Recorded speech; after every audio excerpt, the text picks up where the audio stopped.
ಎಲ್ಲರಿಗೂ ನಮಸ್ಕಾರಗಳು. ನನ್ನ ಹೆಸರು ಮಂಜುಳಾ ಬಾಬು ಸುಬ್ಬಣ್ಣವರ್. ನಾನು 9ನೇ ತರಗತಿಯಲ್ಲಿ ಓದುತ್ತಿದ್ದೇನೆ.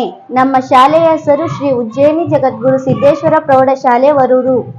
ದರ್ಪಣಗಳಲ್ಲಿ 2 ರೀತಿಯ ಮೇಲ್ಮೈಗಳಿರುತ್ತವೆ. ಒಂದು ಹೊಳಪುಳ್ಳ ಮೇಲ್ಮೈ, ಇನ್ನೊಂದು ಅಪಾರದರ್ಶಕ ವಸ್ತುವಿನಿಂದ ಲೇಪಿತವಾಗಿರುತ್ತದೆ. ಈ ದರ್ಪಣಗಳು ವೃತ್ತದ ಒಂದು ಭಾಗವಾಗಿದ್ದರೆ ಅವುಗಳನ್ನು ವಕ್ರ ಮೇಲ್ಮೈ ದರ್ಪಣಗಳೆಂದು ಕರೆಯುವರು. ಒಂದು ವಕ್ರ ಮೇಲ್ಮೈ ಹೊಂದಿದ ದರ್ಪಣದ ತಗ್ಗಾದ ಭಾಗವು ಹೊಳಪುಳ್ಳ ಮತ್ತು ಉಬ್ಬಿದ ಭಾಗವು ಅಪಾರದರ್ಶಕ ವಸ್ತುವಿನಿಂದಲೇ ಲೇಪಿತವಾಗಿದ್ದರೆ ಇದನ್ನು ನಿಮ್ನ ದರ್ಪಣ ಎನ್ನುವರು.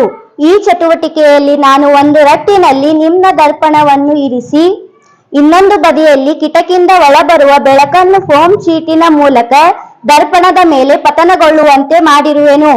ಈ 3 ಕಿರಣಗಳು ಒಂದಕ್ಕೊಂದು ಸಮಾಂತರವಾಗಿ ಚಲಿಸಿ ದರ್ಪಣದ ಮೇಲೆ ಪತನಗೊಂಡು ಪ್ರತಿಫಲಿಸಿದ ನಂತರ ಮಧ್ಯದಲ್ಲಿ ಇರುವ ಪ್ರಧಾನ ಅಕ್ಷದ ಮೇಲೆ ಒಂದು ಬಿಂದುವಿನಲ್ಲಿ ಒಂದಕ್ಕೊಂದು ಛೇದಿಸುತ್ತವೆ. ಈ ಬಿಂದುವನ್ನು ಸಂಗಮ ಬಿಂದು ಎಂದು ಕರೆಯುವರು. ಈ ರೀತಿ ನಿಮ್ನ ದರ್ಪಣವು ಬೆಳಕಿನ ಕಿರಣಗಳನ್ನು ಒಂದು ಬಿಂದುವಿನಲ್ಲಿ ಕೇಂದ್ರೀಕರಿಸುವುದರಿಂದ ಇದನ್ನು ಕೇಂದ್ರೀಕರಿಸುವ ದರ್ಪಣ ಎನ್ನುವರು. ಇನ್ನು ನಿಮ್ನ ದರ್ಪಣದ ಉಪಯೋಗಗಳೆಂದರೆ ಟಾರ್ಚ್ಗಳಲ್ಲಿ, ತಪಾಸಣಾ ದ್ವೀಪಗಳಲ್ಲಿ, ವಾಹನಗಳ ಹೆಡ್ಲೈಟ್ಗಳಲ್ಲಿ, ಕ್ಷೌರಿಕರು ಕ್ಷೌರ ದರ್ಪಣವಾಗಿ, ದಂತವೈದ್ಯರು ಹಲ್ಲುಗಳ ದೊಡ್ಡ ಪ್ರತಿಬಿಂಬವನ್ನು ಪಡೆಯಲು ಮತ್ತು ಸೌರ ಕುಲುಮೆಗಳಲ್ಲಿ ಉಪಯೋಗಿಸುವರು. ಧನ್ಯವಾದಗಳು.